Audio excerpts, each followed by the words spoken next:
Boa noite, meus queridos irmãos.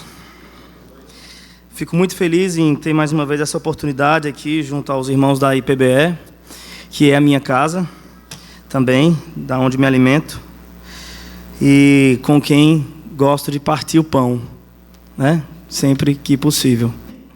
Vamos para o texto, então? Abra a sua Bíblia em Mateus, capítulo 26. Vamos ler a partir do verso 36.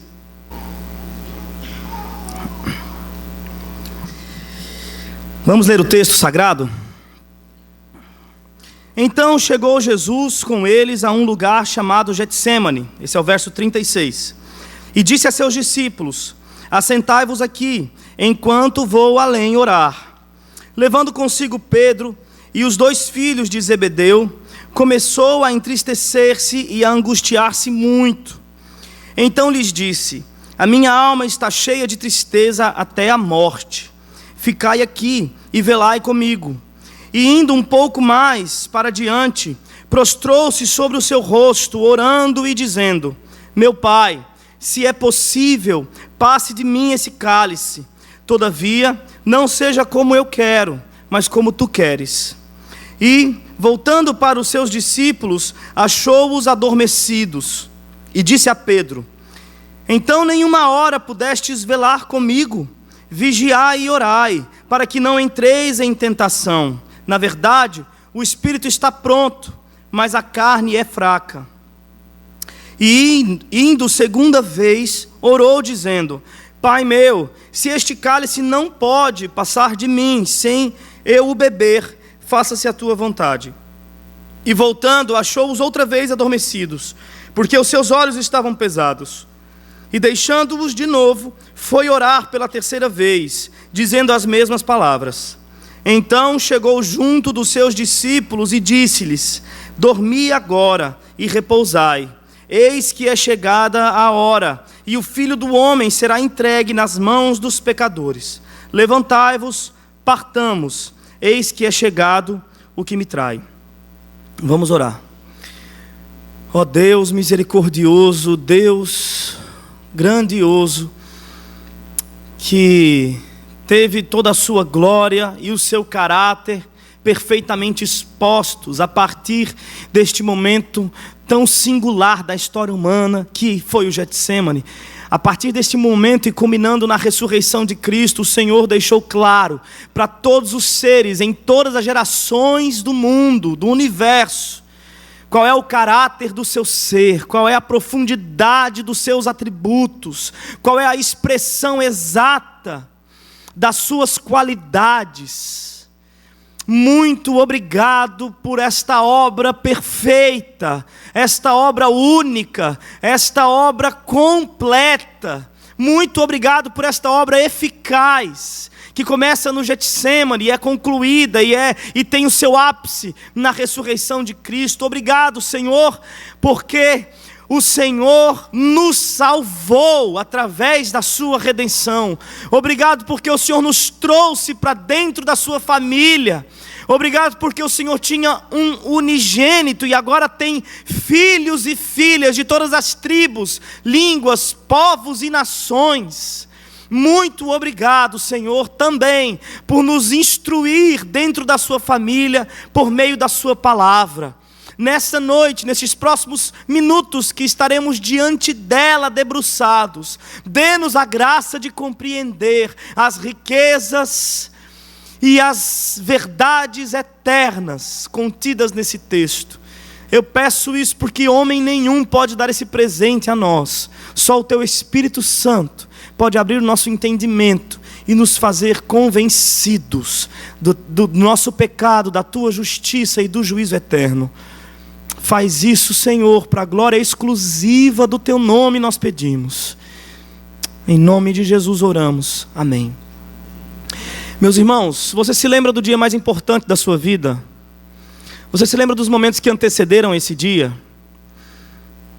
De repente, o momento anterior à sua formatura, o momento anterior ao nascimento do seu primeiro filho, o momento anterior ao seu casamento, aquele momento que a mulher fica dentro do carro, por vezes morrendo de calor, não tem ar-condicionado que dê jeito se o casamento for de manhã, e aquele vestido pesado, e você ali estava pensando o quê? Aquele momento que antecedia um dos momentos mais importantes da sua vida. O que você estava pensando naqueles minutos, naquela antessala? Eu me lembro de um dos momentos mais importantes da minha vida, que foi o nascimento do meu primeiro filho, João Teles.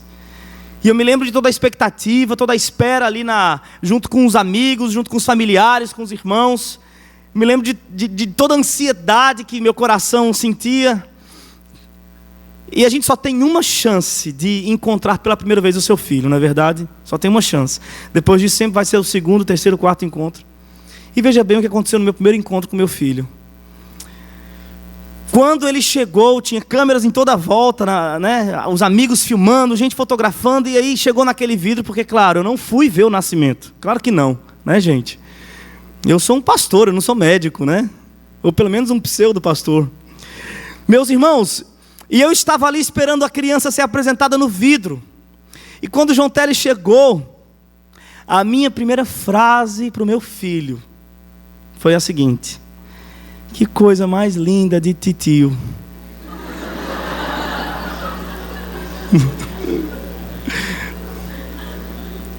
Difícil, né, gente? Não vai voltar nunca mais. Essas para sempre vai ser a minha primeira frase ao meu filho. Eu pensei tanto em que falar para ele, né? Tanta frase bonita. Dei para ele um conflito para ele resolver na cabeça. E aí, é meu tio, é meu pai? Quem é meu pai, então? Meus irmãos, os momentos que antecedem as horas mais importantes da nossa vida são momentos tensos, de grande pressão. Este momento que Jesus vive no Getsemane é a sua antessala do momento mais importante, não apenas da vida de Jesus, mas o momento mais importante de todo o universo. O momento mais importante de toda a história do mundo, de toda a criação e mesmo antes dela. Não há momento mais glorioso, mais esplendoroso, majestoso, mais altaneiro do que o momento que estava prestes a ser vivenciado por Cristo e por todo o universo. O momento do seu julgamento, o momento da sua condenação, a sua crucificação, a sua ressurreição. E agora Jesus está no Getsemane, na antessala, esperando por estes momentos tão históricos, tão importantes para toda a humanidade. O que acontece no Getsemane? O que se passa na cabeça de Jesus? Quais são as suas questões? Qual é a sua grande tristeza? Por que ele clama? Por que ele chora tanto, meus irmãos? Nós vamos olhar isso nessa noite. A antessala do sofrimento de Jesus. Em poucas horas, o caráter perfeito de Deus se mostraria naquele Calvário. Em poucas horas não haveria dúvida da sua justiça. Ela ficaria muito bem expressa quando os cravos fossem vistos nas mãos e nos pés do seu próprio filho. Não haveriam dúvidas acerca da sua santidade. No momento em que Jesus declarasse: Deus meu, por que me desamparastes? Ali ficaria expresso a qualidade da santidade de Deus, que não pôde resistir, não pôde manter uma comunhão eterna com seu Filho. Que mistério, quem pode explicar isso? Mas algo não é misterioso depois disso: Ele é santo. Ali ficaria expressa a qualidade da sua misericórdia. Lembre-se, naquela cruz ele revelaria o tamanho da sua misericórdia, enquanto perdoava os seus malfeitores. Quem jamais faria isso? Ali ficaria expresso, de maneira indiscutível, de maneira inquestionável, a qualidade da sua graça avassaladora, da sua graça escandalosa. Naquela cruz, ele ofereceria gratuitamente a um devasso, a um opressor, a um ímpio, a um homem de comportamento moral reprovado. Ele ofereceria de graça o reino dos céus a esse camarada, demonstrando para nós a qualidade da sua graça, o escândalo da sua graça.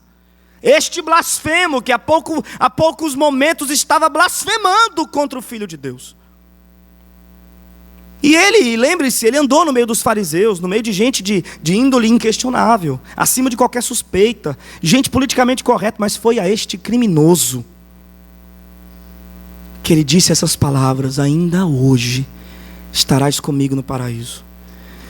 Meus irmãos, a cruz de Cristo revela perfeitamente todos os atributos de Deus. Lembre-se do sol que se escondeu, revelando para nós quão maior e mais brilhante, ofuscante é a glória do Filho de Deus. Lembre-se, meus irmãos, a natureza se escondendo e o chão tremendo por conta de sua glória. Para que ficasse indiscutível diante dos seres, dos principados, das potestades, dos homens, dos anjos, quem é Deus. Graça, justiça, misericórdia, glória, santidade, poder, tudo isso sendo revelado de maneira plena, de maneira perfeita, ele se fazendo finalmente a exata expressão da glória de Deus. Se na ceia nós vemos Jesus preparando os seus discípulos para o que viria, chegando ao ponto de humilhar-se e lavar os pés daqueles que haveriam de fugir, para que fugissem com os pés limpos. Nós vemos que o Getsemane é o momento onde Jesus prepara a si mesmo para o que haveria de vir. No Getsemane nós vamos encontrar um homem Deus. Nós vamos encontrar um Deus homem. Um Deus que chora como homem. Nós vamos encontrar um Deus que sangra como só os homens sangram. Deuses não. É óbvio que esse Deus tem um bocado de aspas nele e um D minúsculo. Nós vamos encontrar um homem Deus passando por algo que a gente passa todo dia. Ele ora e o Pai mantém-se em silêncio diante da sua oração. A gente está acostumado com isso, Jesus não. A gente está acostumado a orar todos os dias. O que mais acontece com a gente é isso. A gente ora e a gente tem dos céus o silêncio. Mas Jesus experimentou isso no Getsemane. 3 coisas nós veremos no Getsemane nos próximos minutos. Nós veremos a grande tristeza de Cristo. Nós veremos o grande clamor de Cristo. E nós veremos a grande submissão de Cristo. Veja aí o versículo 36, acerca da tristeza de Cristo. Então chegou Jesus com eles a um lugar chamado Getsemane, e disse a seus discípulos: assentai-vos aqui, enquanto vou além orar. E, levando consigo Pedro e os 2 filhos de Zebedeu, começou a entristecer-se e a angustiar-se muito. Então lhes disse: a minha alma está cheia de tristeza até a morte. Ficai aqui e velai comigo. O Getsemane, meus irmãos, apesar de se tornar um destaque para nós, por conta desse episódio, do clamor de Jesus, do seu choro, apesar disso, para os discípulos, não era uma novidade o Getsemane. Não foi um lugar que eles visitaram pela primeira vez. Os discípulos não estavam surpresos com a imagem do Getsemane, com o ambiente do Getsemane, com a ideia de Jesus levantar-se para orar de madrugada.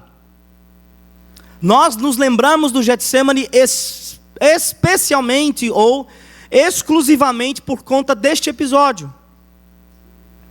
Mas na narrativa de João, por exemplo, acerca desse episódio, ele vai nos dizer que Judas conhecia muito bem o jardim do Getsemane, porque Jesus costumava ir até ele para orar. Não foi a primeira vez que Jesus esteve no Getsemane, não foi. Os discípulos estavam tão acostumados com o Getsemane que dormiram. Que ambiente mais comum, não é verdade? Que ambiente mais ordinário para eles. Eles não conseguiram identificar a extraordinariedade daquele momento. Eles não conseguiram identificar a grandeza daquele momento. Eles estavam em um lugar comum, um lugar que eles haviam visitado por várias vezes com Jesus. Jesus esteve ali orando por várias vezes. Para os discípulos não era novidade. Mas veja bem como é que nós somos com relação ao Getsemane. Eu me lembro, para aqueles que sabem aqui, meus pais são missionários. E por várias vezes, desde a minha adolescência, eu fiquei sozinho em casa e meus pais foram ao campo missionário.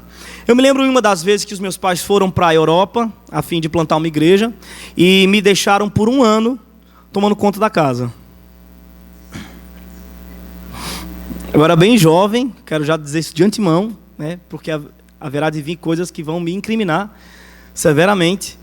Mas eu passei 1 ano, meus irmãos, tomando conta da casa, eu e mais 3 irmãos de criação, não de sangue. Fiquei com o carro do meu pai, era um Polo, faltava falar aquele carro. Que carro maravilhoso, meus irmãos. Fiquei com a casa lá no Miramar, uma casa grande, que virou o ponto de encontro dos mais interessantes cristãos de João Pessoa. Meus irmãos, foi um ano deplorável.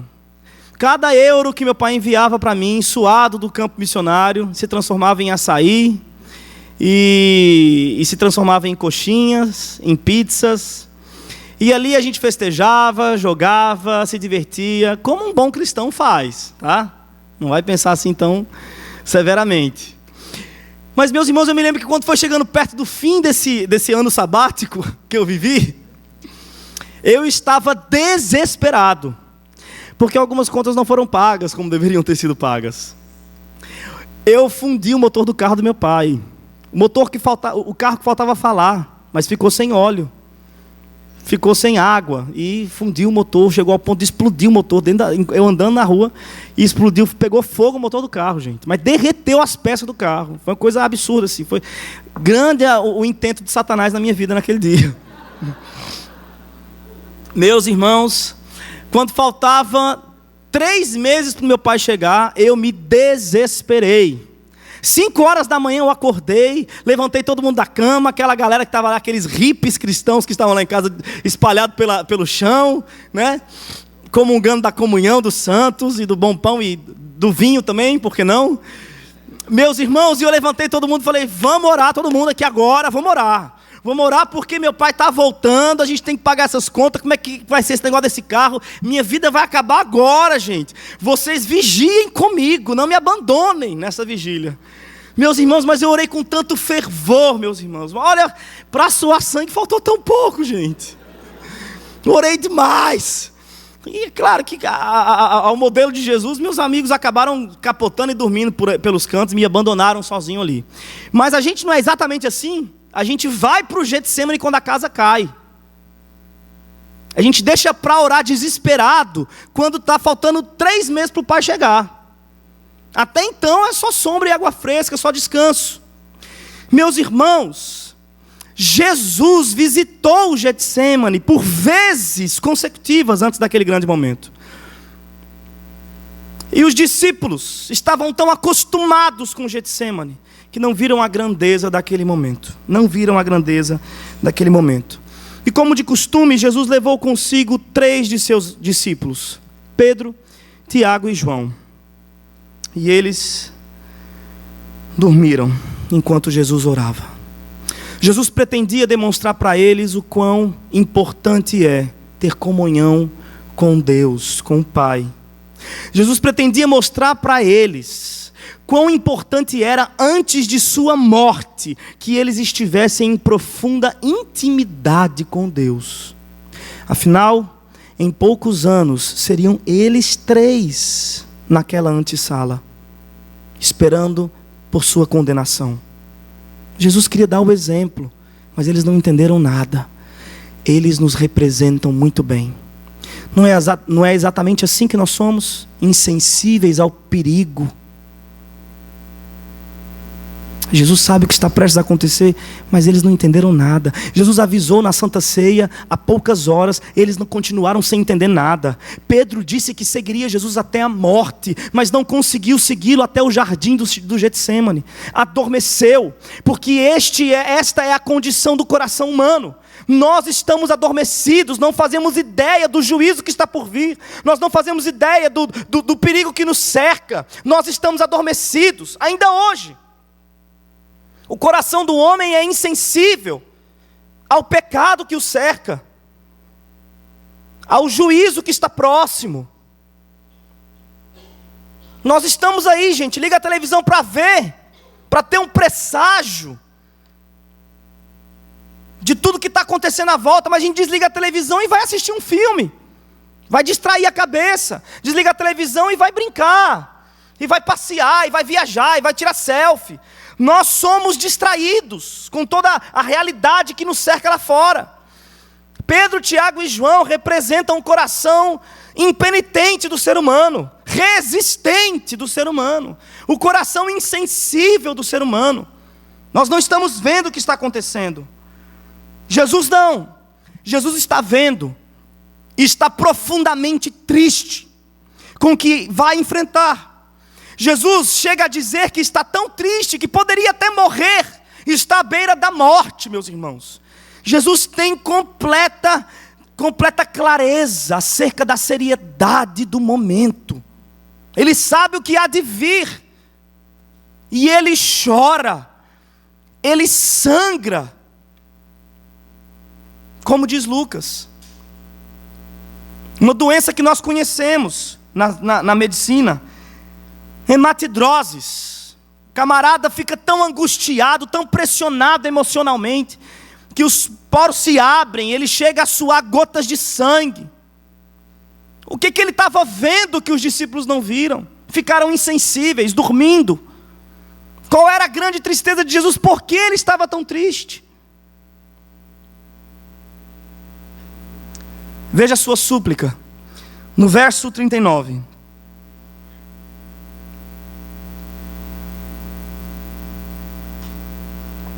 Indo um pouco mais para adiante, prostrou-se sobre o seu rosto, orando e dizendo: meu Pai, se é possível, passe de mim esse cálice. Todavia não seja como eu quero, mas como tu queres. Que cálice tão terrível é esse, que causou em Cristo tamanha dor, tamanha tristeza e sofrimento? Alguns por anos sugeriram que fosse o cálice da dor, dos cravos. Mas é óbvio que a maioria de vocês já deve ter ciência de que é impossível que o nosso Senhor estivesse estremecido, abalado, por conta de pregos em suas mãos, por conta de uma coroa de espinho, por conta de uma vergonha pública a qual pudesse ser submetido. Meus irmãos, os relatos que nós temos dos centenas de milhares de mártires da história do cristianismo nos contam histórias apoteóticas, maravilhosas demais, de gente como eu e você, que foi em direção à morte, cantando alegremente louvores ao Senhor. O próprio autor aos Hebreus vai nos dizer que alguns desses mártires tiveram oportunidade de serem salvos, mas recusaram por considerar gloriosa a oportunidade de morrerem pelo nome de Cristo Jesus. Alguns destes homens e mulheres foram ao encontro de leões, ao encontro de crucificações, ao encontro de martírios terríveis. Alguns enfrentaram dores até maiores do que as dores de Cristo na cruz, fisicamente falando, é claro. Será que o nosso Cristo, o Cristo destes homens tão louváveis, está correndo da cruz? Será que o nosso Cristo está tendo medo daquilo que os seus discípulos, nos anos que se seguiriam, não teriam medo? Claro que não, meus irmãos. Claro que não. O cálice que Cristo cita no Getsêmani é o cálice dos profetas do Antigo Testamento. Foi Jeremias quem disse acerca desse cálice, que Deus derramaria esse cálice e tornaria os ímpios embebedecidos, embebedaria os ímpios, de modo que eles tropeçassem nas suas próprias confusões e se confundissem em seus vômitos e fossem até mesmo à morte, ao óbito. O cálice que Isaías também citou, Daniel citou o mesmo cálice, o cálice de julgamento, de ira de Deus, o cálice da justiça do nosso Deus. Eis o cálice que Cristo está temendo. Não é a dor física, jamais seria. Lembre-se do que ele disse há algum tempo atrás, antes do Getsemane. Ele mesmo aconselhou seus discípulos dizendo: não temam os que matam o corpo e não podem matar a alma. Eu, porém, vou dizer a vocês a quem vocês devem temer: temam a Deus, que depois de matar o corpo tem poder para lançar a alma no inferno. Quem Jesus está temendo no Getsemane? Ele está temendo Deus. Os homens não podem fazer muito com Cristo. Ele mesmo a dá. Lembra-se? Eles não podem tomar a sua vida, Ele mesmo a dá. Mas diante de Deus, Cristo teme. Por quê? Porque enfrentaria a justiça de Deus como um homem. E qual homem resistiria à poderosa e esmagadora mão da justiça de Deus? Qual homem resistiria? Quando Deus terminasse de derramar sobre Cristo todo o seu cálice, quando a última gota da ira de Deus e da sua justiça fosse derramada sobre ele, quando a sua justiça fosse completamente saciada, quando a obra estivesse pronta e consumada e todo o cálice fosse bebido, Cristo já não mais estaria naquela cruz, mas no Hades. Cristo teria descido a mais terrível humilhação de enfrentar o castigo humano, sendo Ele quem era. Portanto, não pense nem mesmo por um segundo que a tristeza de Cristo e esse cálice se referem à sua dor, aos cravos. O que são os cravos, meus irmãos? Porque ele estava tão ferido com a tristeza. Por quê? Para que eu e você fôssemos alegrados eternamente. No Getsemane a obra substitutiva começa. Porque nós pensamos na obra substitutiva de Cristo apenas tendo em mente o Calvário, não é verdade? Mas olhem para Ele no Getsemane. Olhem para Ele sofrendo para que eu e você não mais sofrêssemos. Olhem para Ele ferido amargamente de tristeza, para nos conceder uma alegria eterna, uma alegria insubstituível, para nos conceder uma alegria que fosse perene, que não fosse maculada, que jamais fosse roubada, que jamais fosse desgastada pelo tempo.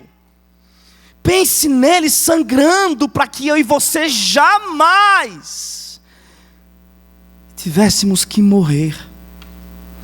Pense nele sendo resistido pelo Pai em nosso lugar, para que eu e você tivéssemos ousadia para entrar diante do trono da graça de Deus.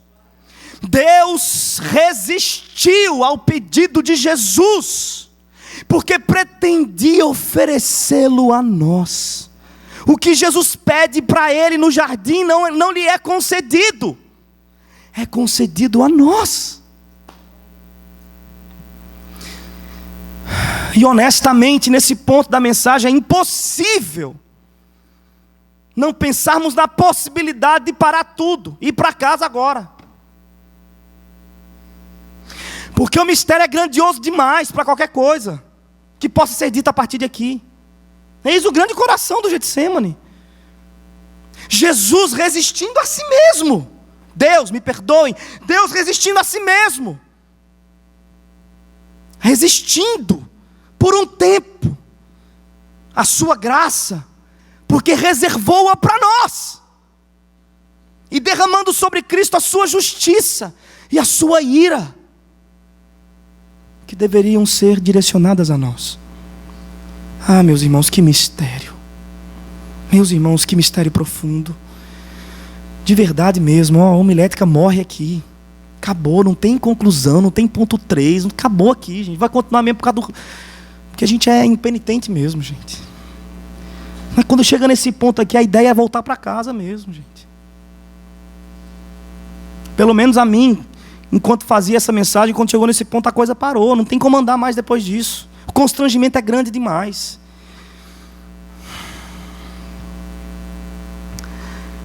Vigiai e orai, ele diz no verso 41, para que não entreis em tentação. Na verdade, o espírito está pronto, mas a carne é fraca.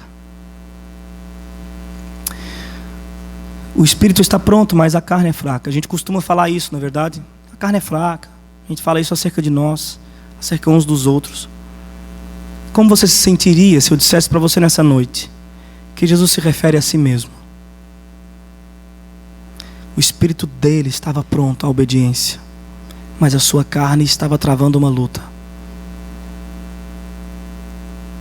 Não seria nenhuma novidade que a carne de Pedro e Tiago e João fosse fraca.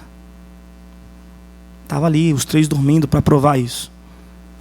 Mas como você se sentiria se descobrisse que esse versículo, Jesus está se abrindo aos seus discípulos e dizendo: percebam, estou enfrentando essa luta na carne. Eu poderia estar enfrentando essa luta enquanto Deus, mas não me apeguei ao fato de ser Deus e me esvaziei até o ponto de chegar aqui, no Getsêmani, e enfrentar esta luta na carne. Na carne.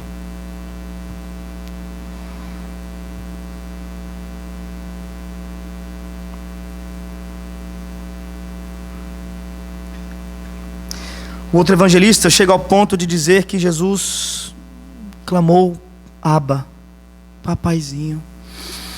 Meus irmãos, que tamanha angústia levou Jesus a chamar Deus de seu papaizinho. Meus queridos, hoje meu filho fez algo que já cansei de corrigi-lo acerca disso. O mais velho gosta de bater no mais novo. A síndrome de Caim e Abel persiste até os dias de hoje.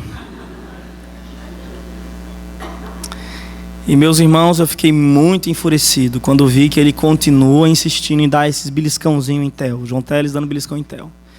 Apesar de às vezes achar que Theo merece alguns beliscões, sim. Mas não sei se João Teles é o mais indicado. E meus irmãos, eu levei João Teles para o quarto e conversei com ele, com o chinelo na mão, e disse: João, você vai apanhar, meu filho. Você vai apanhar porque você está batendo no seu irmão de novo. E eu já falei para você que eu não quero que você faça isso. E eu estava bem sério, porque o momento exigia seriedade. Na mesma hora que eu estou falando esse discurso sério para ele entender, ele está fazendo assim com as mãozinhas assim nas perninhas já. Aí ele falou: papai, pera ali. Eu falei: o que foi, João? Ele falou assim: devagarzinho, papai. Devagarzinho. Meus irmãos, eu caí no riso. Não tem pai que resista, não é, Renan? Agora eu bati mesmo assim, que eu sou um caba que eu sou ruim também. Mas eu bati rindo. Meus irmãos, devagarzinho, papaizinho. Devagar, papaizinho. Meus irmãos, como é que o pai aguentou Jesus no jardim dizendo: papaizinho, se for possível, papaizinho, afasta de mim esse cálice. Como é que foi isso, gente? Que mistério, gente. Sério mesmo, é maior do que esse pregador infame aqui, de 29 anos de idade, que até hoje não conseguiu terminar um seminário de teologia. Tamanha sua impenitência, sua irresponsabilidade. Faltoso até dizer basta. Consegui até hoje terminar o seminário de teologia. Faz 7 anos que eu faço teologia, meus irmãos. Como é que eu vou conseguir falar alguma coisa sobre esse texto, gente? Veja o verso 42 aí.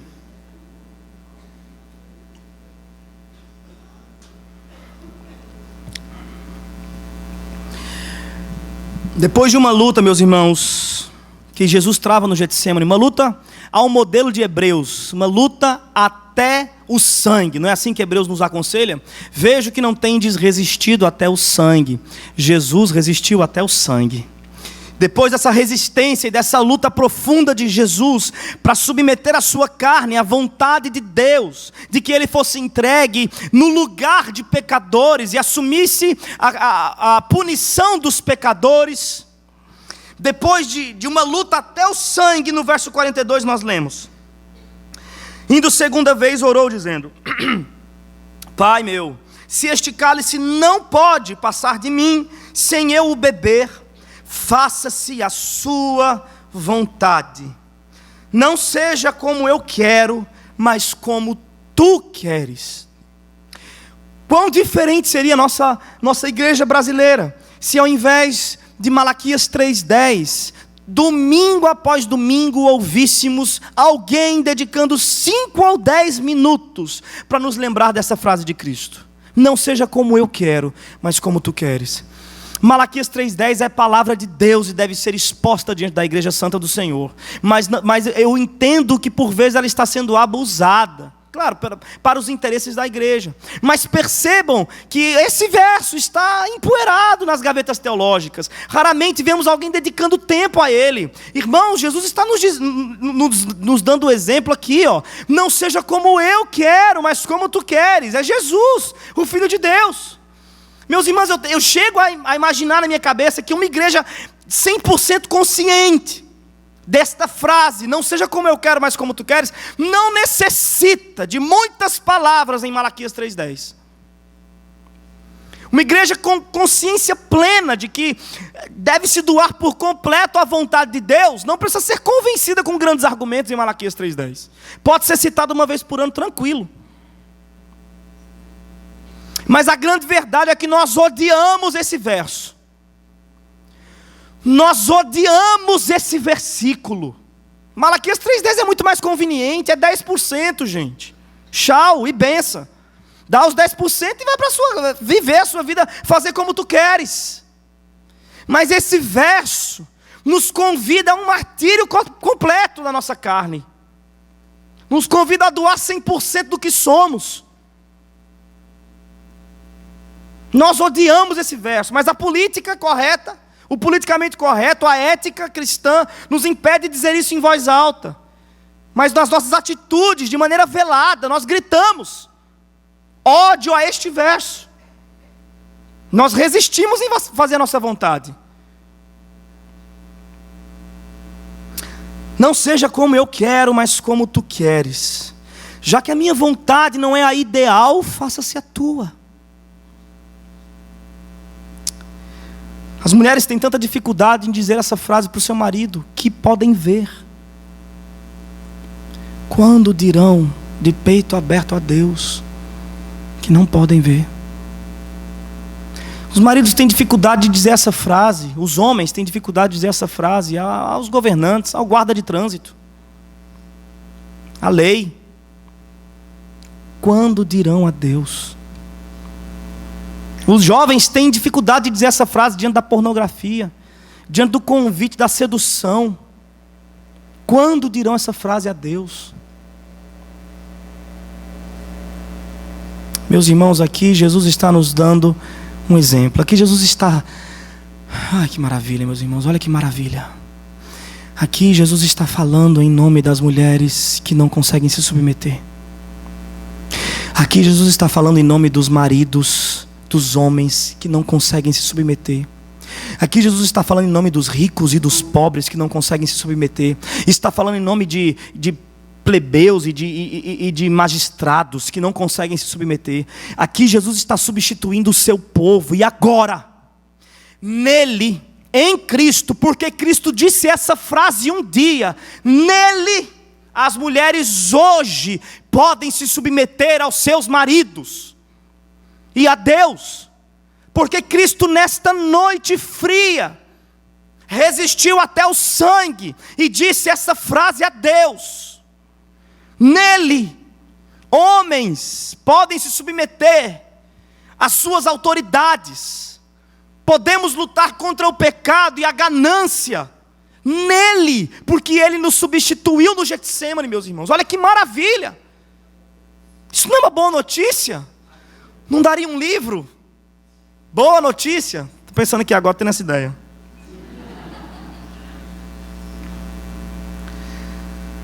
Aleluia! Essa é a boa notícia que temos. Porque sem Cristo, fora de Cristo, sabe como é que nós somos? Resistentes à vontade de Deus. Eu estou encerrando a minha mensagem agora, mas veja bem isso. Nós temos aqui Pedro, Tiago e João, que resistem por 3 vezes à vontade de Deus. Estamos falando de Jesus enquanto homem, desde o começo da mensagem, mas vamos tomá-lo como Deus por um momento e lembre-se, ele também era Deus. A explicação para isso, pergunte a Renan na escola dominical.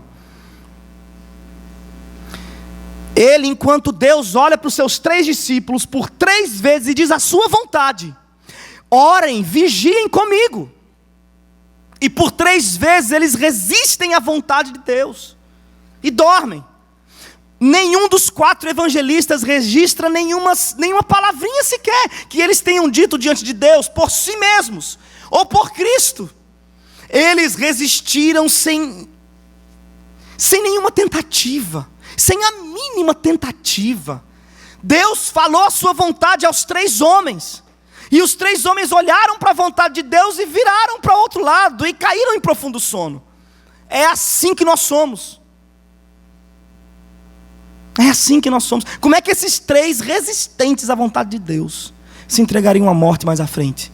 Porque nessa noite, Jesus, sozinho, sem a ajuda de Pedro, sem a ajuda de Tiago e sem a ajuda de João, e veja bem, era para ser assim. Sem a ajuda de Pedro, sem a ajuda de Tiago, sem a ajuda de João, Jesus sozinho diz: não seja como eu quero, mas como tu queres. Nele, neste Cristo, que vociferou finalmente esta frase, concluindo toda a sua questão. Pedro pôde se entregar à morte no fim de sua vida. João pode ser entregue à prisão no fim de sua vida. Tiago pode ser entregue à morte como um dos primeiros dos mártires, porque Cristo disse isso. Se Cristo não tivesse dito isso, eles continuariam dormindo até o fim de suas vidas. Vocês estão entendendo, gente? Jesus pede para que eles orem, mas o Jesus Deus sabe que aquela obra deve ser feita exclusivamente por Ele. Mas Ele pede para que a gente hoje leia o texto e diga: a obra foi feita por Jesus e por Jesus somente. Jesus é bendito e os homens são deploráveis diante de Deus. Jesus é bendito, mas os homens não conseguem. Portanto, glórias a Cristo. Concluímos com o versículo 45. Chegou junto dos seus discípulos e disse-lhes: vocês ainda dormem e repousam, porém é chegada a hora e o Filho do Homem será entregue nas mãos dos pecadores. Levantai-vos e partamos, eis que é chegado o que me trai. Ele venceu. Ele venceu. Antes mesmo de subir ao madeiro, ele já venceu. Antes mesmo de ser entregue nas mãos dos seus perseguidores, ele já venceu. Depois de 3 horas de luta e de choro dentro daquele Getsemane, depois de lutar com a sua carne e submetê-la, subjugá-la à vontade de Deus, ele se levanta triunfante e diz aos seus discípulos: estão dormindo ainda? Pode levantar, já não preciso mais de ajuda, terminou, agora está na hora de ser entregue, lá vem o que me perseguia, vamos em frente. Deixou amarrado em uma daquelas árvores a sua carne e foi resoluto cumprir e beber o cálice da ira de Deus. Venceu o jardim que Adão não venceu. Nosso evangelho começa ali em Adão, perdendo a batalha dentro de um jardim. Mas eis aqui outro Adão, que como o primeiro nos representa. Mas este, diferente de Adão, resiste até o sangue, se levanta resoluto e toma sobre si todo o cálice da ira de Deus. Louvado seja o Senhor eternamente. Meus irmãos, o que é que o Getsemane nos ensina? Nos ensina que Jesus foi homem, lutou e enfrentou como homem a dor, não como um Deus. Se fosse como um Deus, não nos substituiria, porque nós não somos deuses. Mas enfrentou como homem para nos substituir perfeitamente. No Getsemane aprendemos que ele resistiu até o sangue. E isso nos dá exemplo de que devemos resistir também até o sangue. Lembrem-se do autor de Hebreus mais uma vez. Vejo que vocês não têm resistido até o sangue. Resistam. No Getsemane aprendemos que em Cristo podemos concluir essa carreira. Em Cristo, meus irmãos, louvado seja Cristo. Vamos orar? Feche seus olhos aí. Queria pedir o violão, por favor. O pessoal vai trazer, mas feche seus olhos aí. E agradeça ao Senhor Jesus, porque antes mesmo de ser alcançado pelas mãos dos seus perseguidores, ele já venceu. No Getsemane ele já venceu a sua carne. E agora, a partir dali, não teria mais resistência, não teria mais, o nosso cordeiro seria entregue mudo a partir de então. Louvado seja o Senhor Jesus. Ele conseguiu vencer a sua carne, coisa que homem nenhum jamais conseguiu, ele conseguiu. Belo é o nosso Senhor Jesus, tão forte ele foi, tão esplendoroso, majestoso. Quem é como tu, Senhor Jesus? Quem se parece contigo, Senhor Jesus? Firma a nossa vida em ti, Senhor Jesus. Firma os nossos passos em ti, de modo que a vida que vivamos seja o Senhor em nós, resistindo ao pecado, se submetendo às autoridades e servindo a Deus para a glória do nome de Cristo. Abençoa-nos, Senhor Jesus, com a tua vida.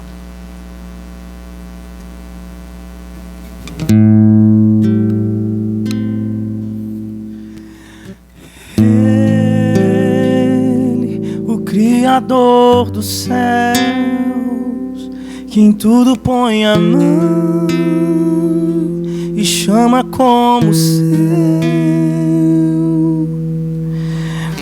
Ele que guarda em seu ser a glória do eterno, perscruta o fundo inferno.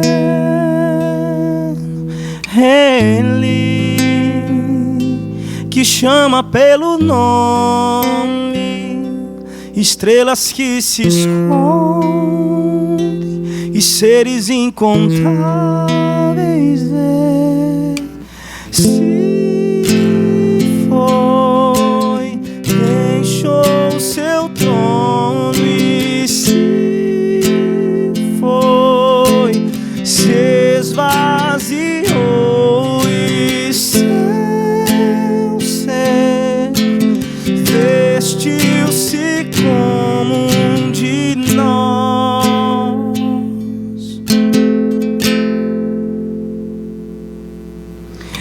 Ele foi mestre do saber, e agora um simples ser repousa em sua mão. Chora, precisa e implora, tem fome, sente frio, se humilha no vazio de morrer. A mais terrível dor de Deus se separou, tomou a sua cruz e expirou.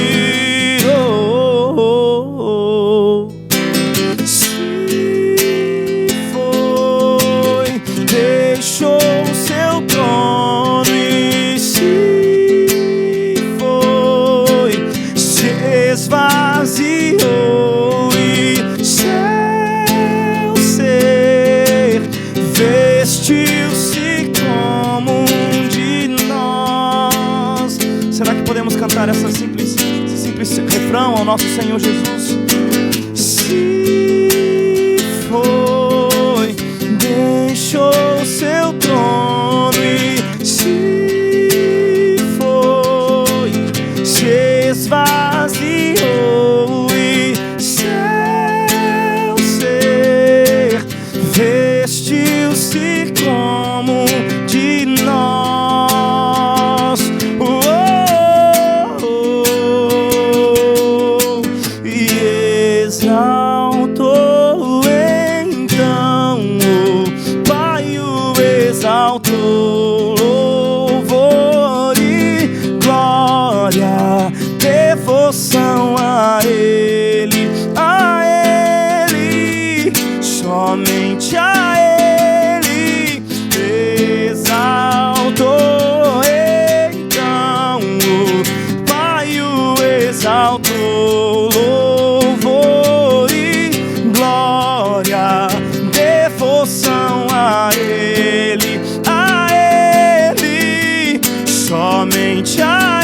levante sua voz e cante. Exaltou então o Pai, o exaltou, louvor e devoção a Ele, somente a Ele,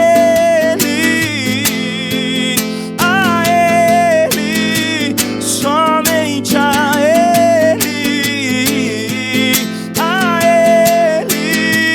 somente a Ele se foi, deixou seu povo e se foi, deixou seguro em seu ser, vestiu-nos como Ele é, somos o que Ele é. Que o amor de Deus, o nosso Pai, a graça salvadora de Jesus Cristo,